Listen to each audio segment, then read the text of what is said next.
एका दुसरीचा वाचन हा विषय होता. आता मी अभिप्राय देतो त्याच्यामध्ये उत्तरामध्ये नियोजन चांगल्या प्रकारचे गटाची विभागणी केली.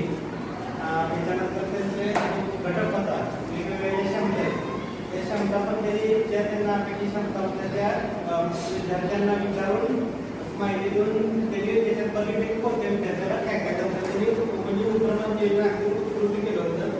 ज्या विद्यार्थ्यांना सूचना दिल्या आहेत त्या स्पष्ट म्हणजे त्या वर्गांना अनुरूप भाषा होत्या.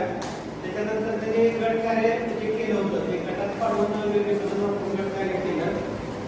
शिक्षकांचा बोलण्याचा वेळ तुलनेत थोडा जास्त होता पण तरी पण ह्या उपक्रमाची गरज असल्यामुळे त्यांनी ते व्यवस्थित वापरलं आहे. उपक्रमानुसार वर्ग चर्चा घडवून आणली.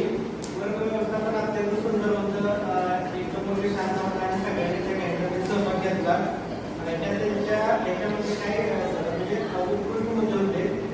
थोडेसे कमीपणा जाणवलेले मुद्दे म्हणजे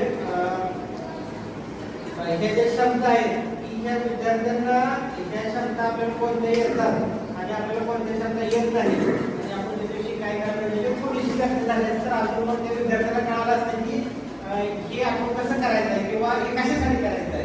ते एवढी थोडीशी तुम्ही ज्याचा माझ्या क्षमता हा घटकच कसा आहे त्यामुळे विद्यार्थ्यांना काय असं म्हणजे मला वाटतंय की विद्यार्थ्याला वैयक्तिक वाटलं पाहिजे होतं की हे जे सगळ्या गोष्टी आहेत माझ्या वयाकडून मला येण्यासाठी मी काय करायला पाहिजे होतं त्याच्यावर विद्यार्थ्यावर मग ते क्षमता विकसित करू शकतात. एवढं ते मला त्याचा प्रोग्राम पाठी मराठी पर्यटन म्हणजे पाठ अगदी